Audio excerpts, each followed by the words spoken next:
మరి బైబిల్ గ్రంథంలో అనేకమైనటువంటి పండుగలు అనేవి ఉంటున్నాయి. యూదులు వాటిని చాలా మరి ప్రతిష్టగా ప్రత్యేకముగా వాటిని ఆచరించేటువంటి వారు. దాని నుంచి వచ్చింది పస్కా మరి పండుగ అనేది కూడా మనం చూస్తున్నాం. కాబట్టి మరి సమయంలో వాటన్నిటి ప్రత్యేకతలు ఏంటి, వారు నేర్చుకున్నది ఏంటి అనే విషయాన్ని మనకు వాళ్ళు తెలియజేస్తారు. మరి నేను మొదటిగా ప్రార్థన చేద్దాం. ప్రార్థన చేసుకున్న తరువాత మరి యవనస్తున్నటువంటి వారు ముందుకు వచ్చి వారు నేర్చుకున్నది ఏదైతే ఉన్నదో ఆ యొక్క యాక్టివిటీస్ ఏమైతే ఉన్నాయో వాళ్ళని మనకు తెలియజేస్తారు. చాలా జాగ్రత్తగా వినండి, ఎందుకంటే మనం చదివితే మనకు అర్థం కాదు. ఏదైనా కానీ విపులంగా వారు వివరిస్తూ ఉన్నప్పుడు అది మనకు తెలుస్తుంది కనుక మరి వాళ్ళు ఇప్పుడు మనకు తెలియజేస్తారు. కాబట్టి జాగ్రత్తగా వినండి. మరి అటు ఇటు చూడకుండా వారు చెప్పేది మరి జాగ్రత్తగా విని మరి దాన్ని నేర్చుకున్నట్లయితే మన జీవితాల్లో కూడా మనము ఆశీర్వదింపబడతాం. ప్రార్థన చేసుకుందాం. పరిశుద్ధుడవును ఇతని వాసి అయినటువంటి మా పరలోకపు తండ్రి, నీ పరిశుద్ధ నామానికి స్తోత్రములు నాయన. నీ తరపు మూలంగా నీ సజ్జ లెక్కలో ఉంచి దీవించి ఆశీర్వదించి కాపాడిన విధానమును బట్టి నీకు స్తోత్రాలు. మరి సమయంలో ప్రభువా నాయన మరి యవనస్తులైనటువంటి వారు నాయన వారు నేర్చుకున్నది నా ప్రభువా ఏదైతే ఉంటున్నదో నాయన మరి నాకు బట్టి నీకు స్తోత్రాలు. దాన్ని నడిపిస్తున్నటువంటి నాయన మరి నా ప్రభువా మరి బ్రదర్స్ బట్టి సిస్టర్ బట్టి కూడా నీకు స్తోత్రాలు. రోజు నీ నాయన మరి అగ్రిగా గ్రేస్ ను మీరు దీవించి ఆశీర్వదించి యవనస్తుల కూడికలో నాయన వారందరికీ నా ప్రభువా నా తండ్రి నా ప్రభువా నీ యొక్క వాక్యానుసారంగా వారిని నడిపిస్తున్న విధానమును బట్టి నీకు వేలాది వేల స్తోత్రాలు చెల్లిస్తుంటున్నాను. విశేషంగా మరి ఈ సమయంలో వారు ప్రదర్శిస్తుండగా వారు బిడియం లేకుండా ఆయన సిగ్గుపడకుండా నా తండ్రి మేము క్రీస్తును గురించి ప్రకటిస్తున్నామని ఏ విధంగా అయితే చెప్పినారో నాయన అదే రీతిగా నాయన వారు తెలియజేయనట్లు నీకు దయచేయండి. నీ ఆత్మతో అని నింపండి నాయన, ధైర్యం అనుగ్రహించండి నాయన. తడబడకుండా అందరికి అర్థమయ్యేలాగా వివరించినట్లు నాయన నీ యొక్క ఆత్మతో వారిని నింపమని ఈ దైవస్థాలకు కృపకు నాయన నీ దాసుని నన్ను కూడా అప్పచెప్పుకుంటూ బిడ్డలను అప్పచెప్తూ యేసు క్రీస్తు నామమున ప్రార్థిస్తున్నాను తండ్రి, ఆమేన్. మరి ఈ సమయంలో వచ్చి ప్రదర్శిస్తాను. సో ఇందాక ఫస్ట్గా చెప్పినట్టుగా యూదుల పండుగలు వాళ్ళ ఆచారాలు పిల్లలు నేర్చుకున్నారు ఈ యాక్టివిటీ వల్ల. సో టోటల్ 8 ఉన్నాయి. సో అందులో ఒక 4 వాళ్ళు సో ఇక్కడ మీరు చూస్తున్నారు కదా. సో యూదుల పండుగలకు సంబంధించిన కొన్ని ఇమేజెస్ ఇవి. సో పాత నిబంధన గ్రంథంలో ఇవ్వబడ్డాయి యూదులకి. సో వాటి గురించి నేర్చుకున్నారు పిల్లలు. ఆ తర్వాత ఈ ఆచారాలు ఇన్ డీటెయిల్ వాళ్ళ ఫుడ్ వాళ్ళ ట్రెడిషన్స్ అన్నీ కూడా నేర్చుకున్నారు. సో అవి పాత నిబంధన కూడా ప్రతి పండుగకి కూడా ఒక ప్రత్యేకత ఉంది. అదేంటో పిల్లలు చెప్తారు, మనం అందరం కూడా విని we can follow them. So ముందుగా ఫస్ట్ టీమ్ 1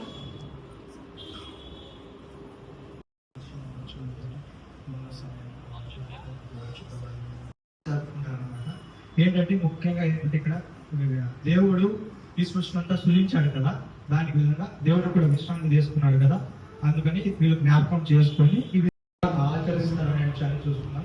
వీళ్ళంటే అంటే శుక్రవారం సాయంత్రం కాలం అంటే సూర్యుడు అస్తమించక ముందు ఏం చేస్తారంటే వాళ్ళ ఇల్లు మొత్తం క్లీన్ చేసుకుంటారు.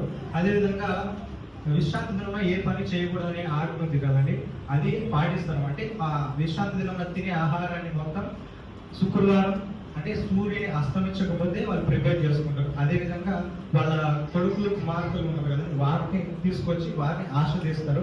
అదేవిధంగా స్త్రీలు వచ్చేసి ఎప్పుడైతే సూర్యాస్తం కాకముందు 18 నిమిషాల ముందు వీళ్ళు క్యాండిల్స్ అనేటివి వెలిగిస్తారు. ఇంకా ముందుకెళ్దాం. శుక్రవారం సాయంత్రం అనేది ఇక్కడ చూసుకుంటే కదా ఈ పిక్చర్ మీకు కనపడుతుంది కదా అండి. ఈ పిక్చర్ ఏంటంటే కిదూష్ అని అంటారనమాట. అక్కడ ఆ గ్లాస్ కనపడుతుంది కదా, ఆ గ్లాస్ లో ఏముంటుందంటే ద్రాక్ష రసం ఉంటుంది. ఏంటంటే అది తాగుతూ ప్రతికరణ ఆశీర్వాదంగా వాళ్ళు ఇస్తారు. అదేవిధంగా ఇక్కడ 2 క్యాండిల్స్ అనేటివి కనపడుతున్నాయి కదా, అదేంటంటే రిమెంబరెన్స్ అండ్ ఒబీడియన్స్, అంటే విధేయత జ్ఞాపకం చేసుకోవడానికి ఈ రెండు క్యాండిల్స్ అనమాట. అదేవిధంగా ఇక్కడ ఒక బ్రెడ్ లాగా కనబడుతుంది కదా, ఇదేంటంటే 3 విషయాలు దీంట్లో చూసుకోగలం. ఇక్కడ ఏంటంటే ఐక్యత, తర్వాత ఆశీర్వాదం, తర్వాత దేవుడు వారికి మన్నా ఇచ్చాడు కదా, వాటి గురించి మరి జ్ఞాపకం చేసుకుంటూ ఇది తీసుకుంటారు అనమాట. ఈ 2 తీసుకుంటారు. ఇది వచ్చేసి శుక్రవారం సాయంత్రం తీసుకుంటారు, అంటే స్టార్ట్ అయింది. సో వాళ్ళకి విశ్రాంతి దినం అనేది స్టార్ట్ అయింది. నెక్స్ట్ ఏంటంటే శనివారం ఉదయకాలం. శనివారం ఉదయకాలం వాళ్ళు ఏం చేస్తారంటే యాక్చువల్గా బైబిల్ చదువుకుంటారు. అదేవిధంగా వాళ్ళు ప్రార్థన చేసుకోవడానికి ప్రార్థనా మందిరానికి వెళ్తారు అనమాట. ఇక్కడ ఫస్ట్ టైం ఫుడ్ తినేస్తారు. అంటే సెకండ్ భోజనం ఎప్పుడంటే వాళ్ళు మందిరానికి వెళ్ళి ప్రార్థన చేసుకున్న తర్వాత ఏంటంటే వాళ్ళు భోజనం సెకండ్ మీల్ అనేది తీసుకుంటారు. అంటే వాళ్ళు ఎప్పుడైతే శుక్రవారం సూర్యాస్తమం కాకముందు వారు ఏదైతే సిద్ధపరచుకున్నారో ఆహారాన్ని తీసుకుంటారు. తర్వాత వారు ఏం చేస్తారంటే బైబిల్ వాళ్ళ కుటుంబంతో కలిసి బైబిల్ చదువుతారు. అదేవిధంగా విశ్రాంతి దినం కదా, వాళ్ళ తెలుగులతో కలిసి అలా కొద్దిసేపు సమయాన్ని గడుపుతారు. అది ఇంకోటి కూడా ఈ శనివారంలోనే మధ్యాహ్నం లైట్గా ఒక ఫుడ్ అనేది తీసుకుంటారు. ఇంకా శనివారం సాయంత్రానికి వస్తే కనుక హదల్ల వేడుక అనేది ఒకటి జరుపుకుంటారు వీళ్ళు. ఇప్పుడు స్టార్టింగ్ ఎలా అయితే మనం విశ్రాంతి దినం స్టార్ట్ చేశారో అదే విధంగా అది ఎండ్ చేస్తున్నాం అనమాట. ఇక్కడ ఏంటంటే ఇక్కడ దీవెన, ఇక్కడ కూడా ద్రాక్ష రసం ఉందన్నమాట దీవెన గురించి. అదేవిధంగా ఇక్కడ రకరకాలైన క్యాండిల్స్ ఉన్నాయి. అంటే దీనికి ఏంటంటే సపరేషన్ అన్నమాట. ఇంకా మన పనులకు మనకి వెళ్తున్నాం అనేది సపరేషన్ గురించి అన్నమాట ఈ క్యాండిల్స్. ఇది వచ్చేసి విశ్రాంతి దినం ఎలా ఆచరిస్తారు, ఎప్పటి నుంచి ఆచరిస్తారు ఏంటనేది విషయాలు చూసుకున్నాం.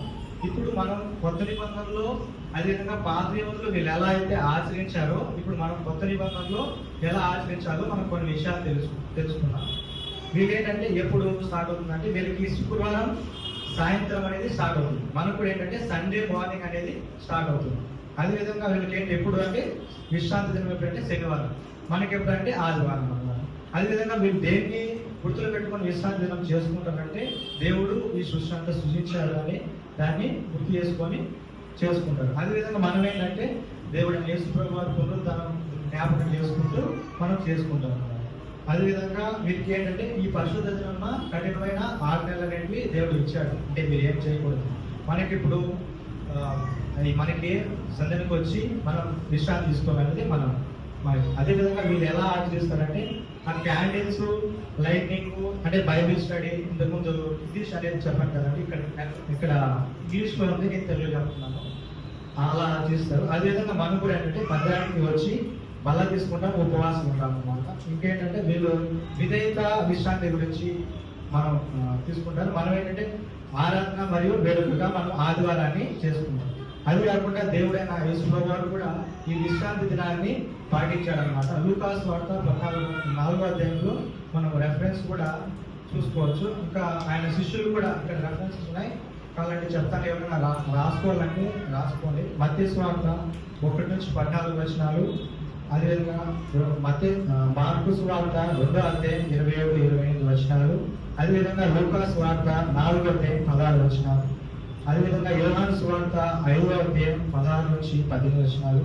దేవుడు కూడా విశ్రాంతి దినం పాటించి దేవాలయంలోకి వెళ్ళి దేవుడు కూడా బైబిల్ గ్రంథాన్ని చదివాడు అనమాట. అదేవిధంగా ఆయన శిష్యులు కూడా చదివారు. అవి కూడా రెఫరెన్స్ అనేది నేను చెప్తాను, రాసుకుంటే ఎవరైనా ఉంటే రాసుకోండి. అపోస్తుల కార్యం 13వ అధ్యాయం 14 వచనం, అదేవిధంగా అదే అధ్యాయంలో 42వ వచనం, 44వ వచనం. అదే అపోస్తుల కార్యం 16వ అధ్యాయం 13వ వచనం, అదే అపోస్తుల కార్యం 17వ అధ్యాయం 2వ వచనం, అదే అపోస్తుల కార్యం 18వ అధ్యాయం 4వ వచనం. ఇక ఈ శనివారమైన విశ్రాంతి దినాన్ని మనం ఆధారంగా ఎలా జరుపుకుంటాం అనేది ఇప్పుడు ఎలా పాటిస్తామని తెలుసుకున్నాము. మొదటిగా ఫస్ట్ సెంచరీ అంటే మొదటి అపోస్తుల ఎరా అంటే యేసుప్రభువు వారు శిలువ మరణించి జయించాడు కదా, ఆ పునరుద్ధాన్ని జ్ఞాపకం చేసుకుంటాం. అదేవిధంగా ప్రకటన గ్రంథంలో కూడా 1:10 మనం చూసుకుంటే లాస్ట్ డే ప్రభు దినం అనేది ఉంటుంది, అదే ఆధారంగా మనం చేసుకుంటాం. అదేవిధంగా మత్తయి సువార్త 21 ఉన్న రీతిగా పునరుద్ధానం దినంగా మనం విశ్రాంతి దినం జరుపుకుంటాము. అదేవిధంగా అపోస్తులైన పౌలు గారు కూడా అపోస్తుల గారి 20వ అధ్యాయం 7వ వచనంలో కూడా ఆదివారం రొట్టె విరుచుటకు కూడా మనం చూసుకోగలం. అదేవిధంగా ఇప్పుడు మనం హిస్టరీ ప్రకారంగా చూసుకుంటే కదా ఈ రోమా సామ్రాజ్యం అనేది మనం ఏలుతూ వచ్చారు కదా. ఈ రోమా ప్రభావం వల్ల కూడా ఏంటంటే మనకు కూడా ఈ 4th సెంచరీ 321 ADలో ఆ చక్రవర్తి ఏంటంటే సూర్యుని వాళ్ళు ప్రతిష్ఠిత దినము ఒకటి అనుసరించి ఒకరోజు మనకి హాలిడేగా ఒక విశ్రాంతి కావాలి కాబట్టి అలా వాళ్ళకి అధిపతులకి ప్రజలకు కావాలి కాబట్టి వాళ్ళని అలాగా వాళ్ళు ఒక ఈ ఆదివారాన్ని పెట్టారనమాట. అంటే ఈ విశ్రాంతి దాన్ని వాళ్ళు తీసేయలేదు అన్నమాట, అలాగనే ఉంది. నెక్స్ట్ ఫైనల్ గా ఏంటంటే యోహాను సువార్త 19వ అధ్యాయం 31వ వచనాన్ని మనం చూసుకుంటే కనుక ఒకసారి చదివి వినిపిస్తాను మీకు.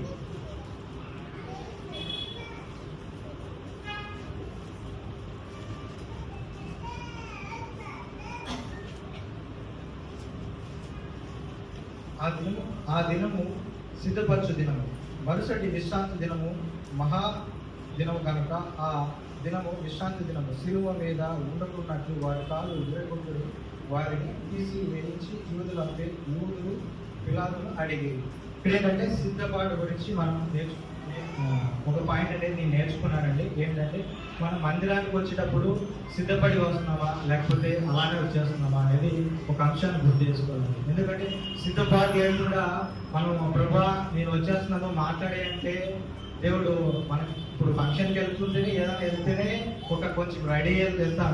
అలాగనే దేవుడి మందిరానికి వచ్చేటప్పుడు ప్రభా నాతో మాట్లాడమని ప్రార్థన చేసుకొని అదే బల తీసుకొని ప్రభా నేను ఏమైనా తప్పులు చేశానా లేకపోతే నన్ను కరెక్ట్ చేయి ఏమైనా తీసుకోవడం అని సిద్ధపాటు కలిగి ముందుకు వస్తే కదా ఆ దినమున మందిరానికి వస్తే వాక్యం ద్వారా కూడా బలలో కూడా దేవుడు మంచిగా ఆశ్రయించే వాక్యాన్ని కూడా మాట్లాడతారు. అదేవిధంగా ఆరాధనకు సమయాన్ని ఇవ్వండి ప్రభు అని ప్రార్థన చేసుకుని సిద్ధపాటు కలిగి వస్తే మనకు దేవుడు అవకాశం ఇస్తారు. ఇది నేర్చుకున్నాడు. అదేవిధంగా ఇంకో అంశం నేర్చుకున్నాడంటే దేవుడికి ఉదయకాలాన్ని మొదటి స్థానం ఇవ్వడం అనేది అక్కగారు చెప్తూ వచ్చారు చక్కగా. ఎక్కడికి ఇప్పుడు ఉదయకాలం మనం లేస్తాం, మన పనులకు వెళ్ళిపోతాం, మళ్ళీ ఎప్పుడో ఖాళీ దొరికితే బైబిల్ చదువుతాం అలా చేస్తాం. కానీ ఎప్పుడైనా కూడా అంటే దేవుడిని లాస్ట్లో పెట్టేస్తున్నాం, కానీ దేవుడు మనల్ని కనిపించి అన్ని విషయాలు మనం ముందులో పెడుతున్నాడు. కాబట్టి మనం సిద్ధపాటు కలిగి మనం కూడా దేవుడిని ఫస్ట్ ప్లేస్ అంటే ఉదయం లేచిన కానీ ముందుకి నడిపిస్తాడు. కాబట్టి అలాగా నేను నేర్చుకున్నాను. అదేవిధంగా ఈ బైబిల్లో ఎంత నాలెడ్జ్ నాకు లేదండి. ఇక్కడ యూత్ ఫెలోషిప్ వచ్చిన తర్వాతనే దేవుడి కృపను బట్టి నేర్చుకున్నాను.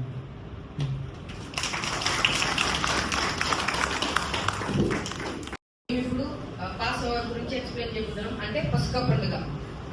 ఈజిప్షియన్స్ ఫరో కింద బానిసత్వంగా ఉన్నప్పుడు దేవుడు 10 తెగులు అనేది పంపిస్తారు కదా.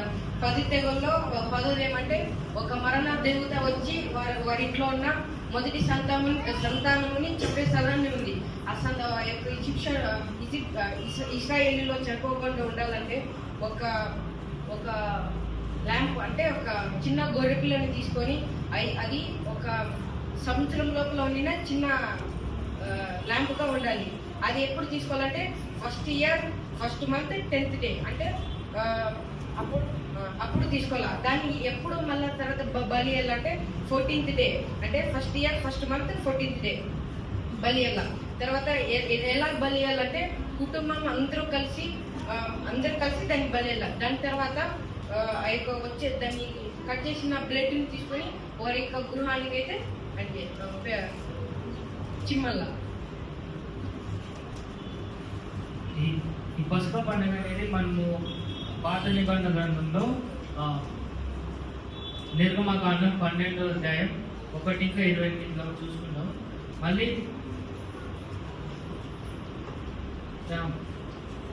ఈ పసుక పండుగ ఎలా జరుపుకుంటారు అనేది నిర్గమకాండం 13వ అధ్యాయం 1వ అధ్యాయం ఇంకా 10లో చూసుకుంటాం. మళ్ళీ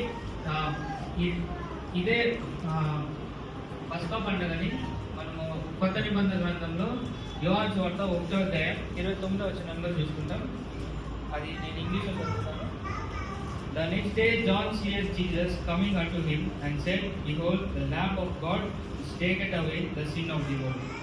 అక్కడ మనము పస్కా పండుగ కొత్త నిబంధన గ్రంథంలో చూసుకుంటాము.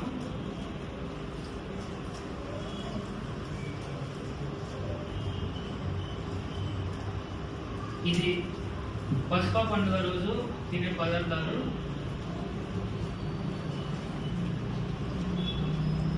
వారు ఆ యొక్క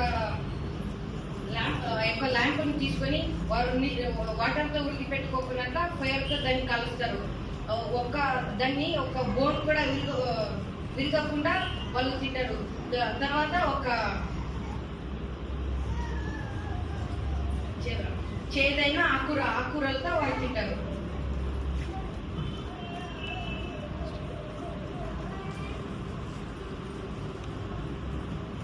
ఈ పసుక పండుగని ఎజికియా రాజు మరియు జోసియా రాజు ఇంకా పాత నిబంధన గ్రంథం రాజుల కాలంలో ఆచరించడం మనం చూస్తున్నాం. ఇందాక రెఫరెన్స్ చెప్పింది తెలుగు చదువుతాను చూడండి. మరునాడు యోహాను యేసు తన ఎదురు రాగా చూచి ఇదిగో లోక పాపకులు మోసుకొని పోవు దేవుని వేడుకలుగా. ఇలా వాళ్ళు పసుక పండుగని ఆచరిస్తారు. Thank you.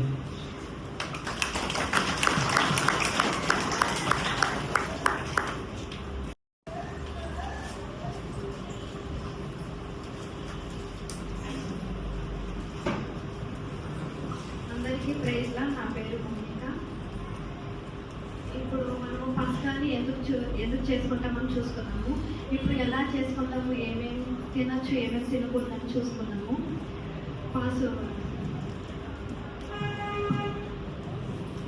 The first one వచ్చేసి క్లీన్ వాళ్ళు ఫస్ట్ని శుభ్రంగా వాళ్ళు ఇంటిని క్లీన్ చేసుకోవాలా. ఏమైనా పులిసినది ఏమైనా ఉంటే దాన్ని మొత్తం క్లీన్ చేసుకొని దాన్ని పారవేయాలా లేదంటే కాల్చివేయాలా.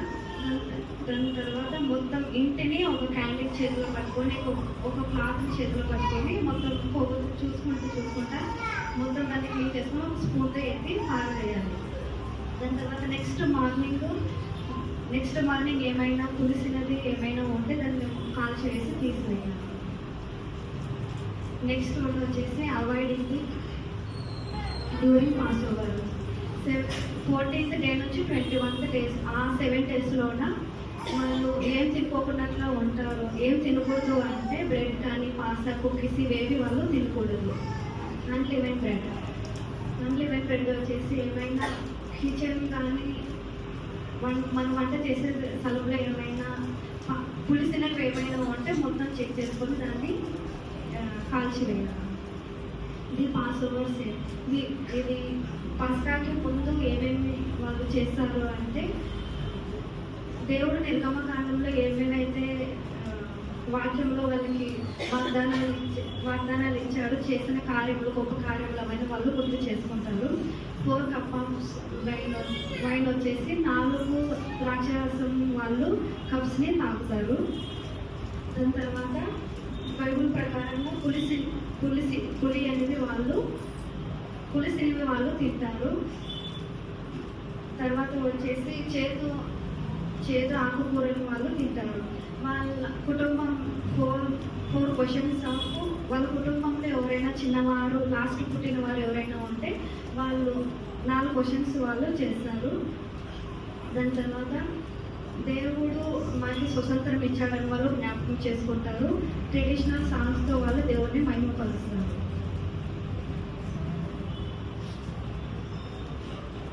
నిర్గమకాండము 6వ అధ్యాయము 6 నుంచి 7 వరకు. కాబట్టి నువ్వు ఇశ్రాయేలీయులతో ఇలాగ చెప్పుము, నేను యెహోవాను, నేను ఐగుప్తీయులు మోయించు బరువుల క్రింద నుండి మిమ్మల్ని వెలుపలికి రప్పించి వారి దాసత్వముల నుండి మిమ్మల్ని విడిపించి నా బాహువు చాపి గొప్ప తీర్పులు తీర్చి మిమ్మల్ని విడిపించి మిమ్మల్ని నాకు ప్రజలుగా చేసుకొని మీకు దేవుడనే యుద్ధను. అప్పుడు ఐగుప్తీయులు బరువు క్రింద నుండి మిమ్మల్ని వెలుపలికి రప్పించిన మీ దేవుడైన యెహోవాను నేనే అని తెలుసుకోండి.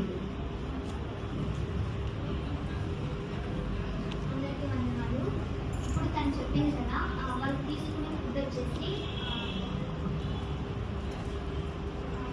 అమ్మాయి చెప్పింది కదా 4 cups ఆఫ్ వైన్ తీసుకుంటారు వాళ్ళు అని, 4 కప్పుల ద్రాక్ష రసాన్ని తీసుకుంటారని.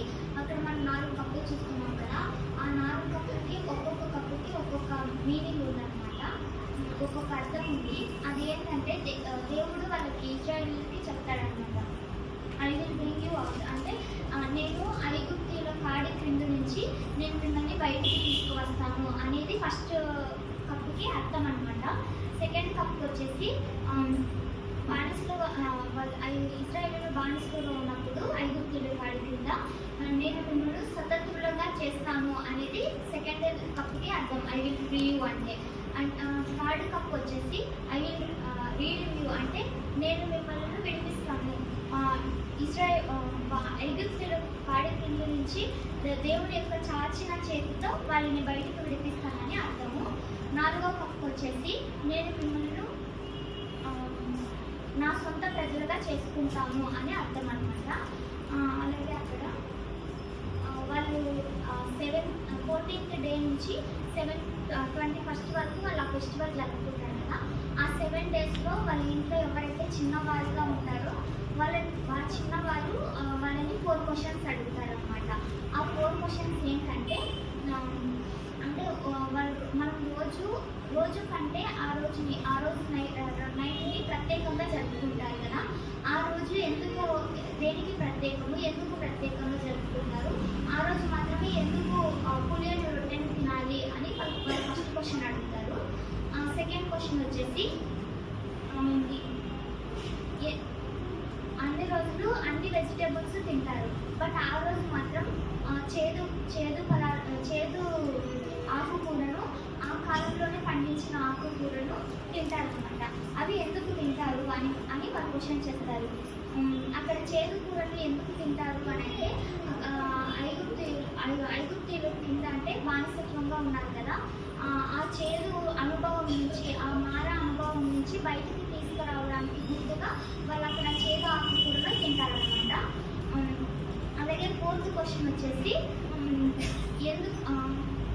థర్డ్ క్వశ్చన్ వచ్చేసి ఆ చేదు కూర ఏదైతే ఉందో ఆ చేదు కూరను అక్కడ వాళ్ళు సాల్ట్ వాటర్లో 2 times ముంచి తింటారనమాట. ఆ సాల్ట్ వాటర్లో 2 times ఎందుకు ముంచుతారు అని అంటే వాళ్ళ కన్నీటికి యొక్క గుర్తుగా వాళ్ళు ఆ సాల్ట్ వాటర్లో ఆకుకూరను ముంచి వాళ్ళు తింటారనమాట. అందరికీ వందనాలు. 4వ క్వశ్చన్ ఆ ఇంట్లో ఉన్న చిన్న వ్యక్తి ఏమని అడుగుతారంటే మిగతా రోజుల్లో మామూలుగా కూర్చొని తింటాము, బట్ ఆ రోజు మాత్రము దేనికైనా నడుమును ఆనించి అంటే వాల్చుకొని నడుముని ఆనించడం అంటే ఎవరైనా బాగా అలసిపోయినప్పుడు విశ్రాంతి తీసుకోవడానికి నడుముని వాలుస్తారు కదా, ఆ విధంగా నడుమును వాలించి తింటారన్నమాట. అది దేనికి సాదృశ్యం అంటే విశ్రాంతికి. దేవుడు బానిసలుగా ఉన్న ఇశ్రాయేలీయుల్ని బానిసత్వం నుండి విశ్రాంతికి తీసుకొచ్చినాడు అనడానికి గుర్తుగా ఆ విధంగా వాళ్ళు తింటారన్నమాట. నెక్స్ట్ ఏంటంటే వాళ్ళు తినే ప్రతి ఒక్క ఆహార పదార్థానికి ఒక్కొక్క గుర్తు ఉందన్నమాట. ఒక్కొక్క గుర్తు అందంటే ఇక్కడ 4 కప్పుల ద్రాక్ష రసం తాగుతారు కదా, ఆ 4 కప్పుల్లో ఇందాక ఎక్స్ప్లెయిన్ చేసినట్టుగా నేను మిమ్మల్ని విడిపించాను, రక్షించాను, నా చేయి చాచి మిమ్మల్ని బయటకు తీసుకొచ్చాను, నా ప్రజలుగా నేను చేసుకున్నానని ఆ ప్రతి పదాన్ని గుర్తు చేసుకోవడానికి 4 కప్పుల వైన్ తాగుతారు. అదేవిధంగా చేదు కూరల్ని ఆ చేదు బానిసత్వంలో నుండి నేను మిమ్మల్ని బయటకు తీసుకొచ్చానని గుర్తు చేసుకోవడానికి అన్‌లీవెన్డ్ బ్రెడ్ అంటే పులిసినది ఏది తినకూడదు అని చెప్పి ఆ ఎగ్ ఈ ప్లేట్ యాక్చువల్గా ఇప్పుడు యూదులు పాటించే ఇప్పుడు కాంటెంపరీ జ్యూస్ తినే ఫుడ్ అన్నమాట. ఇది ఆ ఎగ్ దేనికి సింబల్ చేస్తారంటే దేవుని మందిరం పడగొట్టబడింది కదా, దాన్ని గుర్తు చేసుకుని వాళ్ళు ఏడుస్తారన్నమాట. సో ఇవి వాటికి గుర్తులు అన్నమాట. ఈ పస్కా అదేవిధంగా పులియని రొట్టెల పండుగ జరిగేటప్పుడు యాక్చువల్గా ఇది ఎప్పుడెప్పుడు చేస్తారనేది చెప్పాలి.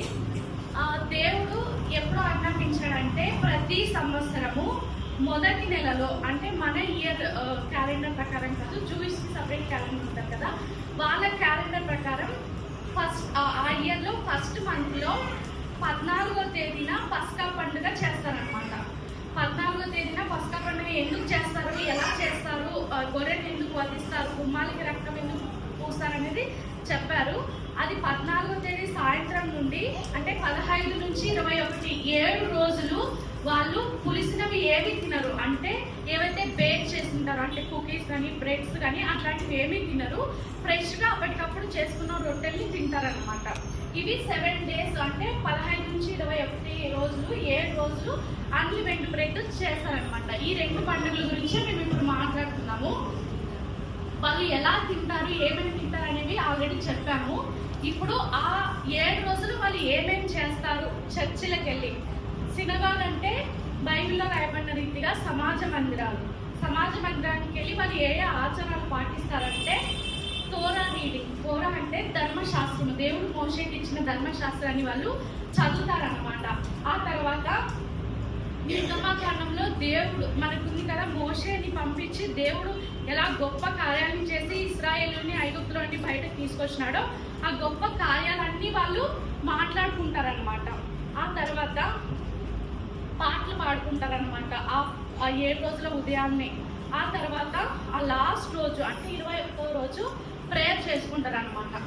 ఆ తర్వాత దేవుడు ఎందుకు ఈ కట్టడి పెట్టినాడు అని అంటే ఎవరైతే ఆ ఇంట్లో పెద్దవాళ్ళుగా ఉంటారో వాళ్ళ పెద్దవాళ్ళు చెప్పింటారు కదా వాళ్ళకి, దేవుడు మా జీవితంలో మేము ఐగుప్తులో బానిసలుగా ఉన్నప్పుడు ఇలా దేవతలతో వచ్చింది, ఆ రోజు అందరి ఇంట్లో చనిపోయారు వేరే వాళ్ళ ఇంట్లో, కానీ మా ఇంట్లో చనిపోలేదు. ఇలా ఆ ఇంట్లో ఎవరైతే చిన్నవాళ్ళు ఉంటారో వాళ్ళందరికీ ఆ కథని చెప్తారనమాట. అదే teaching children's to the meaning of pass over. ఆ దూత మమ్మల్ని దాటిపోయింది, మమ్మల్ని ఏం చేయలేదని ఆ కథ మొత్తాన్ని పిల్లలకి చెప్తారనమాట. ఆ తర్వాత దేవుడు మమ్మల్ని పాటించమని ఒక కట్టడ పెట్టినాడు, అది కూడా చెప్తాడు. ఆ తర్వాత పిల్లలు అడిగే ప్రతి ప్రశ్నకి కూడా వాళ్ళు ఎక్స్ప్లెయిన్ చేస్తారనమాట, ఆన్సర్ ఇస్తారు. అంటే ఇది ఎప్పుడు దాకా జరిగేదంటే యేసు ప్రభు రాకముందు వరకు, చర్చ్ పడగొట్టబడక ముందు వరకు జరిగేది. కానీ సెకండ్ టెంపుల్ కూడా అంటే 2వ మందిరం కూడా నాశనం చేసిన తర్వాత ఇవన్నీ కంప్లీట్గా పాటించట్లేదు ఇప్పుడున్న జూయిష్ పీపుల్. ఓన్లీ లాస్ట్ అంటే వాళ్ళు పులియని రొట్టెల్ని తింటారు, చేదు కూరల్ని తింటారు. ఆ తర్వాత ఫ్యూచర్ జనరేషన్కి మేము ఎందుకు ఇవి పాటిస్తున్నామని ఆ స్టోరీ మాత్రం ఎక్స్ప్లెయిన్ చేస్తారనమాట. ఇది యాక్చువల్గా హిస్టరీ. బట్ దీని నుంచి క్రైస్తవులుగా మనం ఏం నేర్చుకోవాలనేది విషయాన్ని ఇప్పుడు చెప్తాను. దేవుడు ఎందుకు పస్కాలు చేయమన్నాడు అని అంటే, దేవుడు చాలా గొప్పగా మనుషులు ఎవరు చేయలేని గొప్ప కార్యాలు చేసి 10 తెగులని రప్పించి ఆ ఐగుప్తు నుండి ఇశ్రాయేలుని బయటికి రప్పించాడు. అది డివైన్ డెలివరీస్ అంటే దైవికమైన విడుదల బయటికి తీసుకురావడం అనేది, అది గుర్తు చేసుకోవడానికి. 2వదిగా దేవుడు వాళ్ళకి ఇచ్చిన ఆజ్ఞల్ని వాళ్ళు లోబడాలని. 3వదిగా దేవుడు ఇశ్రాయేలీలకి దేవునికి మధ్య ఒక నిబంధనని స్థాపించాడు, దాన్ని గుర్తు చేసుకోవడానికి. ఆ తర్వాత ఏదైతే మనం ఈరోజు నేర్చుకున్నామో ఈ రోజుతోనే ముగియకుండా ఫ్యూచర్ జనరేషన్స్కి కూడా ఒక పండగలాగా చేసుకుంటా ఉంటే ఎవ్రీ ఇయర్ దాన్ని రిమెంబర్ అంటే గుర్తు చేసుకుంటా ఉంటాం కాబట్టి అది ఫ్యూచర్ జనరేషన్స్కి కంప్లీట్గా అందుతుంది. అందుకని ఆ తర్వాత దేవుడు బానిసత్వంలో నుండి మనల్ని స్వతంత్రులుగా చేశాడు కాబట్టి పరిశుద్ధ జీవితాన్ని లీడ్ చేయడానికి ఇవన్నీ కొత్త నిబంధన పరంగా మనం అర్థం చేసుకున్నాం. అంటే ఈ పండగల ద్వారా ఆత్మీయ పాఠాన్ని నేర్చుకుని పాటించవచ్చు. పస్కా పండుగలో గొర్రెను వధిస్తారు కదా, ఆ గొర్రెను యేసు ప్రభువును సూచిస్తుంది. యేసు ప్రభువు మన కోసము మనల్ని స్వతంత్రులుగా చేయడానికి, మనకు రక్షణ ఇవ్వడానికి ఆయన బలియాగమైనాడు. ఆయనే మన పస్కా బలి. ఓకే, ఈ పండుగల గురించి నేర్చుకున్నాం, హిస్టరీ తెలుసుకున్నాం. వాట్ ఈజ్ యూజ్, ఏమి యూజ్ అంటే ఈ పండుగల ద్వారా మన ఆత్మీయ జీవితానికి మనం ఏం నేర్చుకోవచ్చు అంటే, మొట్టమొదటిగా పస్కా పండుగ ద్వారా వాళ్ళు ప్రతిదీ గుర్తు చేసుకున్నారు ఏం జరిగిందో. అది మన జీవితంలో కూడా మనల్ని రక్షించిన దేవుణ్ణి రోజు గుర్తు చేసుకోవాలా. ఆ గొర్రె పిల్ల వాళ్ళ కోసం వధించబడిందని వాళ్ళు గుర్తు చేసుకున్నారు. మన కోసం వధించబడిన యేసుక్రీస్తుని ఆయన ఇచ్చిన రక్షణని రోజు గుర్తు చేసుకోవాలి. ఆయన మనల్ని సృష్టించిన విధానాన్ని, ఇచ్చిన రక్షణను బట్టి గుర్తు చేసుకుంటూ ఆయన స్తుతించాలి. ఇది మొదటిది పస్కా పండుగ ద్వారా నేర్చుకునే విషయం. 2వది పులియని రొట్టెల పండుగ ద్వారా మనం ఏం నేర్చుకుంటామంటే, పులియనిది ఎందుకు తినాలి అని దేవుడు ఆజ్ఞాపించాడంటే, పులిసినది కొంచెమైనా చాలు ముద్దంతటిని పులియ చేస్తుంది. అంటే మన బాడీని ఎగ్జాంపుల్గా తీసుకుంటే మనలో చిన్న బ్యాడ్ థింగ్ ఉన్నా కూడా అది ఎంటైర్గా మనల్ని స్పాయిల్ చేస్తుంది, నాశనం చేస్తుంది. అదేవిధంగా కన్ను చెడినదైతే నీ దేహం అంతా చీకటి మయమై ఉంటుందని వాక్యంలో రాయబడిన రీతిగా మనలో ఏదైతే చెడు ఉందో దాన్ని తీసి పక్కన పారేసి పరిశుద్ధమైన దాన్ని మాత్రమే మన హృదయంలో ఉంచుకుంటే దేవుడు మనల్ని బ్లెస్ చేస్తాడనమాట. సో అపవిత్రమైన దాన్ని అన్లివెంట్ బ్రెడ్ని ఎలాగైతే వాళ్ళు తినకుండా ఉన్నారో అలాగే అపవిత్రమైన దాన్ని మనం ఇంటి నుంచి తీసుకోకుండా దూరం పెట్టేసి పవిత్రమైన వాక్యానికి దగ్గరగా వెళ్ళాలని ఈ వీటిల ద్వారా మేము నేర్చుకున్నాం పర్సనల్గా. అవి ఇప్పుడు ఎక్స్ప్లెయిన్ చేసాం. Thank you for giving this. నా పేరు కవిత. మేము ఇప్పుడు ప్రథమ ఫలముల గురించి చెప్పబోతున్నాము. ఇప్పటిదాకా మనం అన్ని పంటల గురించి చూసుకున్నాము.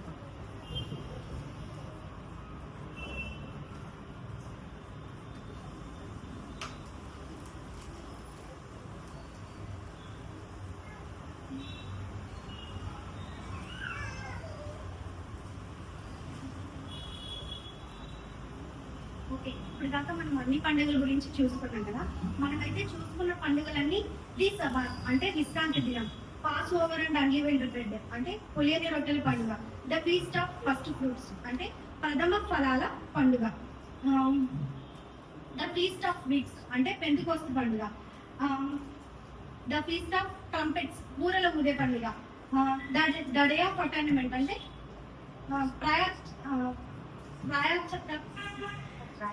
ప్రాయశ్చిత్త పండుగ, at the same time the feast of tabernacles అంటే గుడారాల పండుగ. ఈ పండుగలన్నీ కూడా ఏవైతే ఇక్కడ చూస్తున్నామో ఈ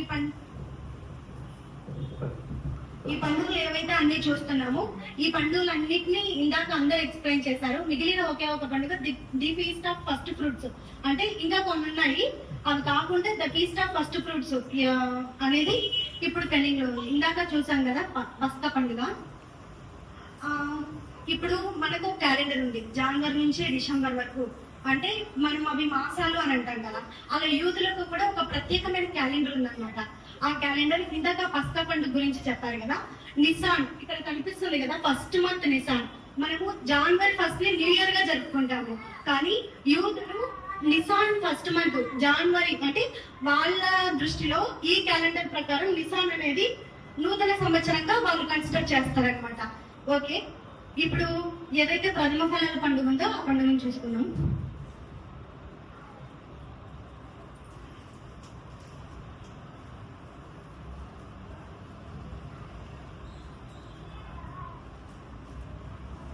the feast of first fruits. దీని గురించి నిర్గమకాండంలో ఒక మాట ఉందండి. ఈ పండుగలన్నీ కూడా లేవియాకాండం 23వ అధ్యాయం 3వ వచనంలో లిస్ట్ అవుట్ అయిందండి. మరియు యెహోవా మోషేకు ఇలాగూ సెలవిచ్చెను, నీవు ఇశ్రాయేలులతో ఇట్లనుము, నేను మీకిచ్చుచున్న దేశమునకు మీరు వచ్చి దాని పంటలు కోయినప్పుడు మీరు మొదటి పంటలో ఒక పన్నును యజమానికి వద్దకు తేవలను. అప్పటి కాలంలో ఇశ్రాయేలీల ప్రజలు ప్రథమ ఫల పండుగను ఏ విధంగా జరుపుకునే వాళ్ళంటే, ఇశ్రాయేలీలు ఏదైతే పంటను పండిస్తారో ఆ పంటలో మొదటి పన్నుని, అది కనిపిస్తా ఉంది కదా పిక్చర్, దాన్ని అంటే మనం భూమిలో నుంచి ఒక పన్నును పీకినప్పుడు దాన్ని పంట వచ్చిన తర్వాత పండిన దాన్ని పీకినప్పుడు దాన్ని పన అంటాము. అక్కడ పిక్చర్ కూడా మీరు చూసుకోవచ్చు. ఇక్కడ చూసుకోవచ్చు లేవియాకాండం 23వ అధ్యాయం 9 నుంచి 14 వరకు, తర్వాత నిర్గమకాండం 23వ అధ్యాయం 19వ వచనంలో అంటే భూమిలో ఏదైతే పండుతుందో ఆ పంటలో అవి వెజిటేబుల్స్ అయినా ఫ్రూట్స్ అయినా ఏవైనా సరే, కూరగాయలైనా తినే పండ్లైనా ప్రతి దాన్ని తెచ్చి దేవుడికి స్తుతులుగా దేవుని సన్నిధికి మొదట తెచ్చి తర్వాత వాళ్ళు తినేవాళ్ళు అనమాట. ఇప్పుడు అంటే మాడిఫైడ్ ట్రెడిషన్ లో ఎలాగంటే వేవ్ ఆఫరింగ్ అంటే నైవేద్య బలి అని అంటాం కదా, ఇందాక చెప్పాను కదా ప్రథమ ఫలాలు.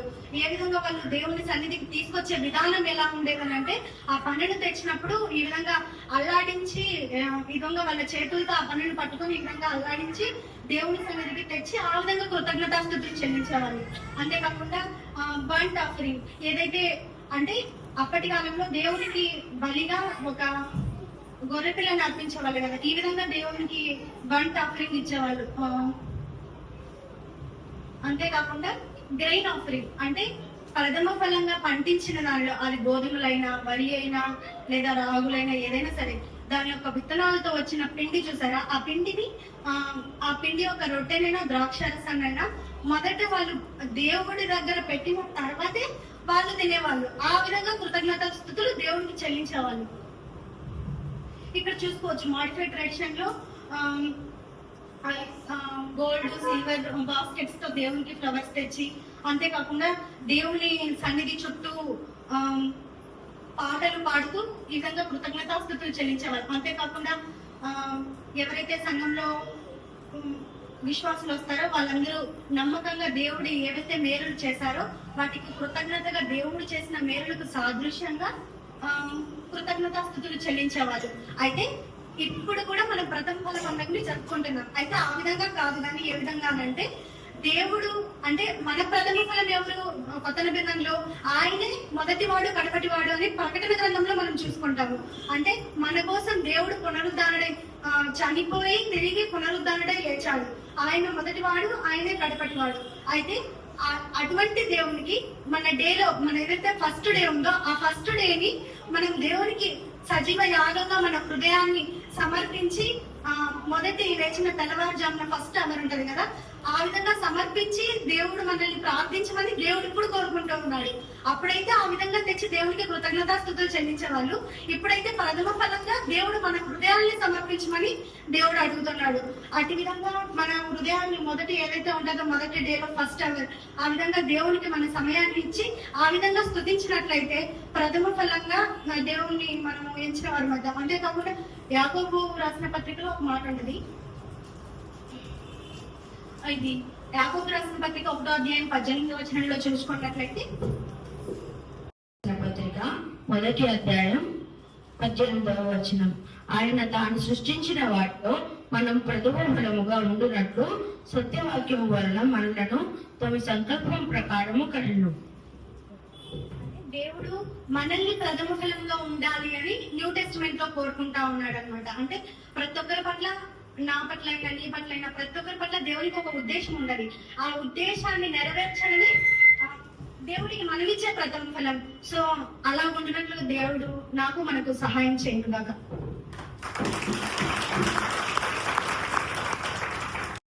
యవనస్తులు వాళ్ళు దాన్ని మీకు వివరించారు కదా, నేను జస్ట్ 1 minute లో నేను కంక్లూడ్ చేస్తాను. ఏంటంటే ఈ పండుగలన్నీ ఎక్కడ జరుగుతున్నాయంటే, మీకు రిఫరెన్స్ ఎక్కడ కావాలంటే లేవికాండం 23వ అధ్యాయం అయితే మీకు ఈ పండుగలన్నిటి గురించి ఉంటాయి. ఇంకా 4 పండుగలు ఉన్నాయి, ఆ పండుగ గురించి నెక్స్ట్ తెలుసుకుందాం మనం. ఇవన్నీలో ఇక్కడ మీరు గమనించాలి. ఏంటి, ఎవరైనా చెప్పగలరా ఈ పండుగల్లో అందరూ కలిసి ఒక పని చేశారు? ఎవరైనా చెప్పగలరా? ఏమైనా గమనించారు మీరు? ఈ పండుగల్లో అందరూ ఒకటి చేశారు. ఏంటంటే అందరు కూర్చొని దేవుడు వాళ్ళకి ఏం చేశాడు అనేది వాళ్ళకి, పిల్లలకు కానీ మిగతా వాళ్ళకి కానీ అందరికి కానీ వివరించడం జరిగింది అనమాట. అదే విధంగా మనకు అన్ని తెలుసు, అంటే మన దేవుని గురించి తెలుసు. మనం కూడా ఏం చేయాలంటే, మనం ఇవన్నీ దేవుడు మన పట్ల ఏం చేశాడో, మన పట్ల ఏం చూపించాడో, ఏ విధంగా మనకున్నాడో, మన దేవునికి కూడా మనం ఏం చేయాలంటే పిల్లలకి, అదే విధంగా అందరికి కూడా మనం చెప్పుతూ ఉండాలన్నమాట. సో ఈ విధంగా చెప్పారు కదా. సో ఈ 4 పండుగల్లో ప్రాక్టికల్ గా చెప్పి నేను ముగించేస్తాను. ఫస్ట్ పండుగ వచ్చి సబాత్ దినం అంటే వాళ్ళు శుద్ధీకరణ చేసుకుని వాళ్ళు దేవుని సన్నిధికి రావాలి.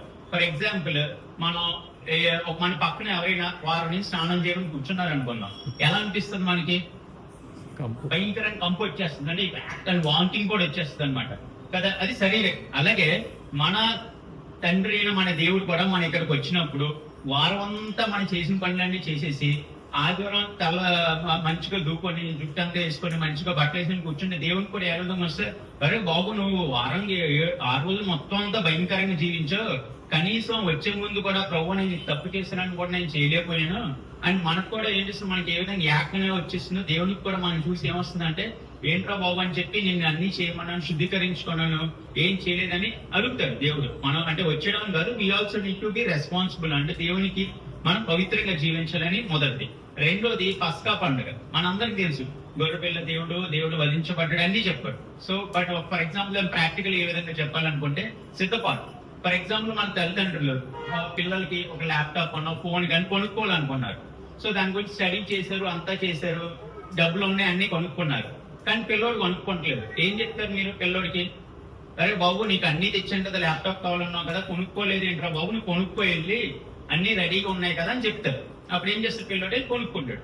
అదే విధంగా కూడా మన దేవుడు నా కోసం చనిపోయాడని మనకే కాకుండా ఏం చెప్పాలంటే మన పిల్లలకి, అరే బాబు నీ కోసం దేవుడు చనిపోయాడు, పస్కాగా వధింపబడ్డాడు. మనం కూడా ఏం చెప్పాలంటే సిద్ధపాటు చేసి ఏం చేయమన్నారు? వాళ్ళని రక్షణకి, అలాగే బాప్తిస్మ వాళ్ళకి మనం ముందుకు నడిపించాలి. అది పస్కా యొక్క సూచన.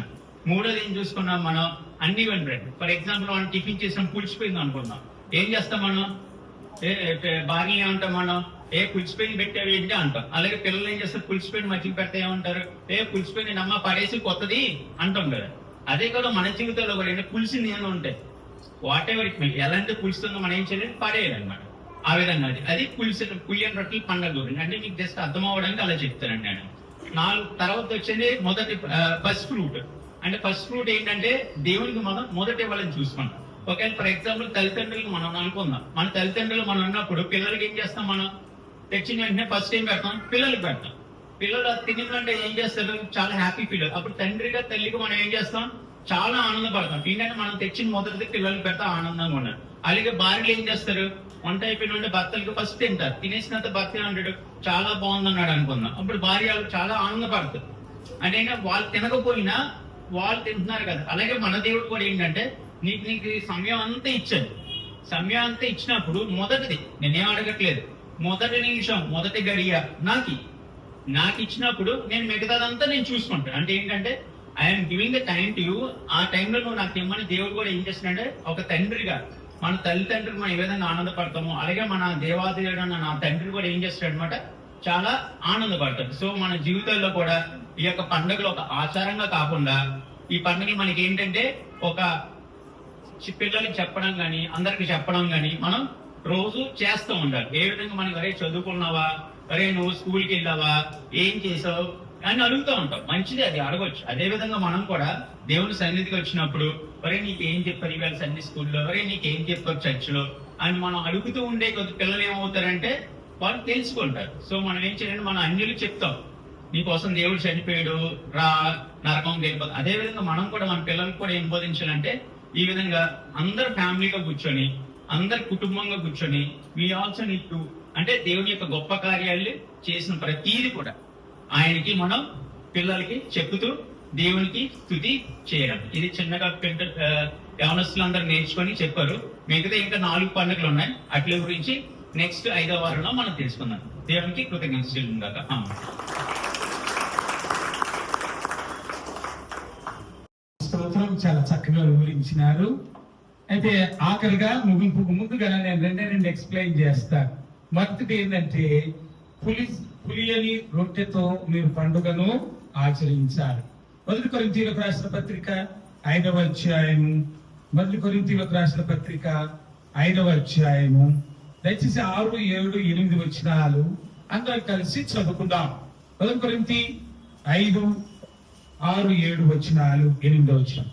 మీరు అతిశయపడుట మంచిది కాదు. పులిసిన పిండి కొంచెమైనను ముద్దంతయు పులియజేయదని మీరు ఎదుగరా? మీరు పులిపిండి లేనివారు కనుక కొత్త ముద్ద అవుటకై ఆ పాతదైన పులిపిండిని తీసి పారవేయు. ఇంతేకాక క్రీస్తు అన్న మన పస్కా పశువు వధింపబడేది కనుక పాతదైన పులిపిండితోనైనను దుర్మార్గతయు దుష్టత్వమును పులిపుండుతోనైనను కాకుండా నిష్కాపట్యమును సత్యమును పులియని రొట్టెతో పండుగను ఆచరిద్దాం. కనుక ప్రియులారా, ఇక్కడ అపోస్తలుడైన పౌలు గారు చాలా చక్కగా వివరించాడు. ఏమంటున్నాడు? ఎలాంటి పులిపిండి అంటే ఏమిటి అంటే అసలైనటువంటి మాట ఇక్కడ చూస్తాం. ఏమిటంటే ఆ పులిపిండి ఆ దుర్మార్గతయు దుష్టత్వమును అనే పులిపిండి. పులిపిండి అంటే అదేనండి, ఏదో పుల్లదైన పిండి అని కాదు. ఇక్కడ దాని పులిపిండి యొక్క భావం ఏంటంటే మన హృదయాలలో ఉండే దుష్టత్వం, మన హృదయాంతరంగంలో దాగిన చెడు, వీటన్నిటినీ వాటితో కలిసి వచ్చి దేవుణ్ణి స్తుతించేది అనేది కాదు. ఇక్కడ వాటన్నిటి నుంచి విడిపించబడాలి. పాతదైన పులిపిండితో కాక పులియని రొట్టెతో పండుగను ఆచరించమందుకే కొలస్సీలకు రాసినటువంటి పత్రిక 3వ అధ్యాయము, కొలస్సీలకు రాసినటువంటి పత్రిక 3వ అధ్యాయంలో మనము ఈ మాటలు చూస్తాం. ఏమిటి అన్నట్లయితే ఇక్కడ అపోస్తలుడైన పౌలు ఏమని చెప్తున్నాడు అన్నట్లయితే చాలా చక్కగా వివరిస్తాడు. కనుక ఏమంటాడు? 3వ అధ్యాయం మొదటి నుంచి చదువుకున్నా. మీరు క్రీస్తుతో కూడా లేపబడిన వారైతే పైనున్న వాటి మీద నిలబడి, అక్కడ క్రీస్తు దేవుని పార్శ్వము కూర్చొని ఉన్నాడు. పైనున్న వాటి మీదనే కాని భూ సంబంధమైన వాటి మీద మీ మనస్సు పెట్టుకొనబడి, ఏలైనగా మీరు మృతి పొందితిరి, మీ జీవము క్రీస్తుతో కూడా దేవుని యందు దాచబడి ఉన్నది. మనకు జీవమైన క్రీస్తు ప్రత్యక్షమైనప్పుడు మీరు ఆయనతో కూడా మహిమయందు ప్రత్యక్షపరచబడుదురు. కాబట్టి అది చెప్తూ ఇంకా వివరిస్తాడండి. కావున భూమి మీద ఉండని అవయవములను అనగా జారత్వమును, అపవిత్రతను, కామాతులతను, దురాశను, విగ్రహారాధన అయిన ధనాపేక్షను చంపివేయండి. ఇవి మనం మానవ హృదయంలో ఉండేవి. వీటిని చంపేయాలి. ఊరికే వచ్చి మోకాలను ప్రార్థన చేసి, మరి పరిశీలన ప్రార్థన చూసినాం కదా, ప్రభువా నేను దొంగను కాదు, నేను వ్యభిచారిని కాదు, నేను ఇటు సుంకర్ వల్లే నేను లేను, నేను వారానికి 1-2 సార్లు ఉపవాసం ఉంటాను, ఈ దశం భాగం నేను కరెక్ట్ గా ఇస్తాను అని ప్రార్థన చేస్తూ వచ్చినాడంట. హృదయం మాత్రం సర్లే. అర్థమవుతుందా? అయితే ప్రియులారా, ఇక్కడ ఇలాంటివన్నీ హృదయంలో వీటిని పులిపిండి అని అంటారు. ఇంకా దేవుని నమ్మిన వారు కూడా ఈ దినమున ప్రభువును అంగీకరించిన వారు చేసే పనులు ఏంటి కూడా ఇక్కడ కొలస్సీ పత్రికలో చక్కగా వివరిస్తాడు. నేను అంతకుముందు అనేక పర్యాలు మీకు వివరించాను. అదే కాకుండా ఇప్పుడు మళ్ళీ 6వ వచనం, వాటి వలన దేవుని ఉగ్రత అవిధేయుల మీదికి వచ్చింది. పూర్వము వారి మధ్య జీవించినప్పుడు మీరును వీటిని అనుసరించి నడుచుకుంటారు.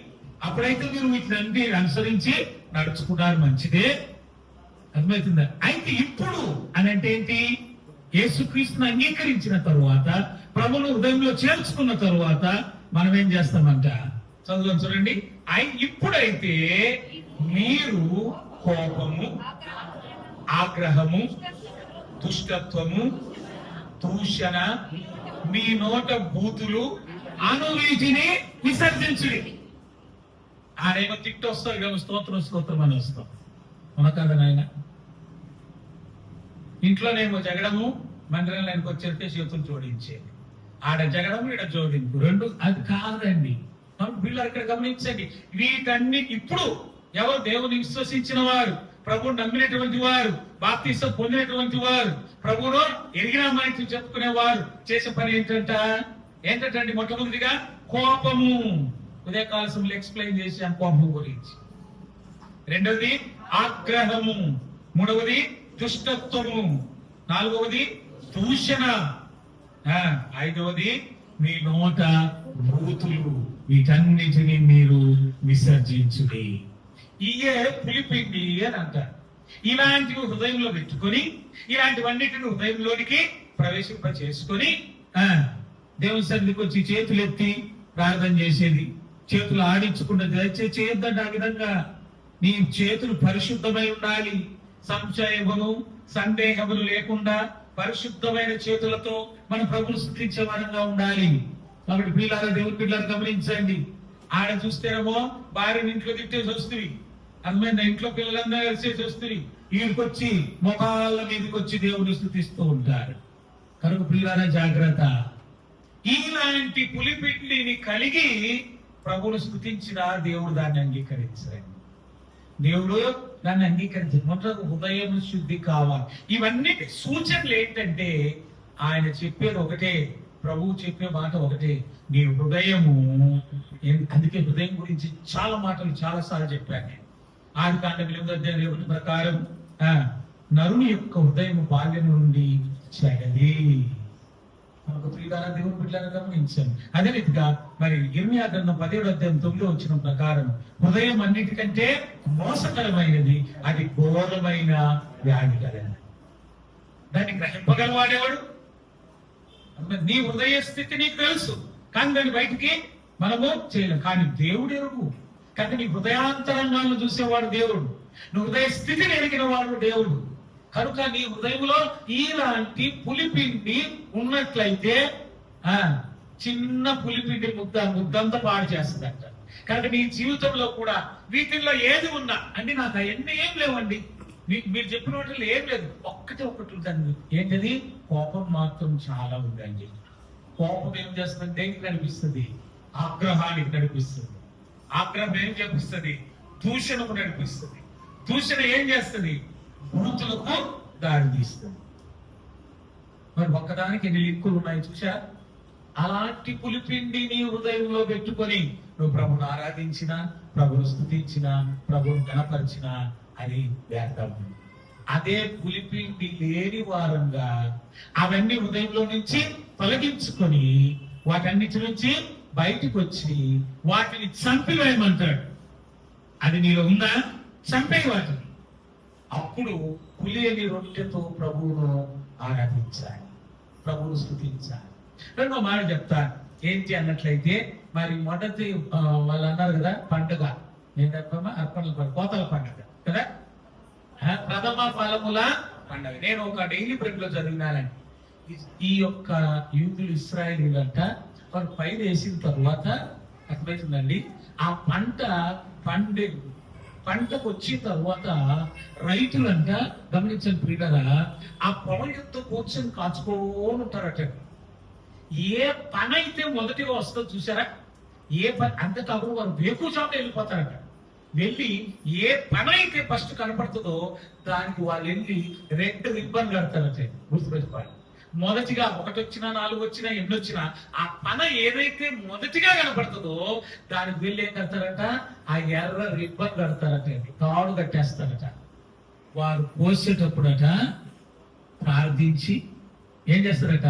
మొట్టమొదటిగా ప్రియులారా దేవుని బిడ్డలారా గమనించండి, ఆ యొక్క ఎర్ర రిబ్బన్ కట్టారు చూసారా, వాటన్నిటినీ కోసి పనులన్నిటినీ మూటగట్టి తీసుకుని వచ్చి దేవుని ఆలయంలో పెడతారు. అది వాళ్ళు చేసేటువంటి అది ప్రథమ ఫలముల పండగ అంటే. అర్థమైందమ్మా? ఆ పదముల పరంగా ఏంటంట, మొదట వారు చూస్తారంట రైతులు, అదే పనిగా కళ్ళు పెట్టి చూస్తూ ఉంటారంట. అప్పుడు పిల్లల దేవుని బిడ్డలారా గమనించండి, నేను 2-3 సంవత్సరాల కెనాల దగ్గరికి వెళ్ళాను. అక్కడ మా బంధు ఒక అబ్బాయి ఉన్నాడు, కారసామీన్ అని, నూతన చర్చిలో ఫాస్ట్ గా పని చేస్తాడు. సరే అంకుల్ చర్చి చుట్టూరాండి అని ఇంటికి తీసుకెళ్ళాడు. ఆయన చర్చి దగ్గర తీసుకెళ్ళాడు. చర్చి తెరిచి తెరవగానే ఎంట్రన్స్ లోనే ఉన్నాయండి అన్ని. ఏమిటో తెలుసా? ఈ వరి కోసారండి అప్పుడే. వరి కట్టలు ఉన్నాయి అక్కడ, వరి కట్టలు అన్ని ఉన్నాయి. అదంటే నేను అన్నాను, ఏమి ఆయన వడ్ల బస్తాలు చూసినా గానీ వరి యొక్క పనులు అంటే కదా, వరి దాంతో అంటే లేదంకుల్, మొట్టమొదటిగా వాళ్ళు ఏదైతే మోస్తారో అవన్నీ కట్టగట్టి తీసుకొని వచ్చి ఎక్కడేస్తారంట? వారు దేవుని ఆలయంలో పెడతారు. దేవుని ఆలయంలో పెట్టిన తర్వాత మరి దాన్ని ఎవరు క్లీన్ చేయలేరు అనుకో, వాళ్ళ తర్వాత అవన్నీ వచ్చి వాళ్ళే క్లీన్ చేసి మూటగట్టి పెట్టేళ్తారు. కనుక ఈ దినమున కూడా కొంతమంది ఆ విధంగా చేసి, అందుకే దేవుడు ఆశీర్వదిస్తాడండి. ప్రథమ ఫలము దేవుని సొత్తు, ప్రథమ ఫలము దేవునికి ఇవ్వాలి. అర్థమవుతుందా? ఆ విధంగా ఇశ్రాయేలు చేసినారు కనుకనే వారు దీవించబడ్డారు, వారు ఆశీర్వదించబడ్డారు. మనం కూడా మన ప్రథమ ఫలమైనటువంటి వాటిని మనం ప్రభువును సమర్పించినప్పుడు మనం కూడా ప్రభు అంత మనం ఏం చేస్తాం తెలుసా? ఆడ జీతం ఇప్పుడంటే అన్ని అకౌంట్లో పడతాయి కదమ్మా. అకౌంట్ లో పడగానే అలా కటింగ్ అయ్యే పడతాయి, దాంట్లో అన్ని పడవుగా, అన్ని పడతాయి జీతాలు అయినా మీ ఆ లోన్ అంట ఈ లోన్ అంట అన్ని పడి కటింగ్ అయిన డబ్బులు పడితే మొదట నీకేది మనమే. కాబట్టి పిల్లరా ప్రభు సన్నిధికి రాబోయి, కనుకనే మన జీవితాలకు దేవుని ఆశీర్వాదాన్ని కోల్పోతాం. కాబట్టి పిల్లల వారిలో ఉన్నటువంటి అది వాళ్ళు ప్రథమ ఫలం, అంత శాంతిటీ అంటే అంత భక్తితో, అంత పరిశుద్ధతతో అంతగా దేవునికి వారు అర్పించేటువంటి వారు. కనుకనే దేవుడు వారిని ఆశీర్వదించి దీవించినట్లుగా మనము దీవించబడి ఆశీర్వదించబడాలి అన్నట్లయితే మనము కూడా ఆ ప్రథమ ఫలం ఏదైతే ఉందో మన చేతికి అందగానే అది ప్రభు సన్నిధిలోనికి మనం తెచ్చేవారంగా ఉండాలి. అతి కృప దేవుడు మనందరికీ అనుగ్రహించుగాక. ప్రార్థన చేసుకుందాం. దయచేసి అందరు మోకాళ్ళు ఉండండి.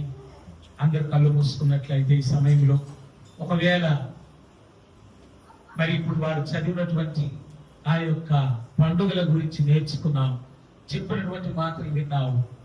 ఒకవేళ నీలో కూడా ఆ చేదు అనుభవం నీలో ఉంటున్నదా? అపవిత్రమైనవి నీ హృదయంలో ఉంటున్నాయా?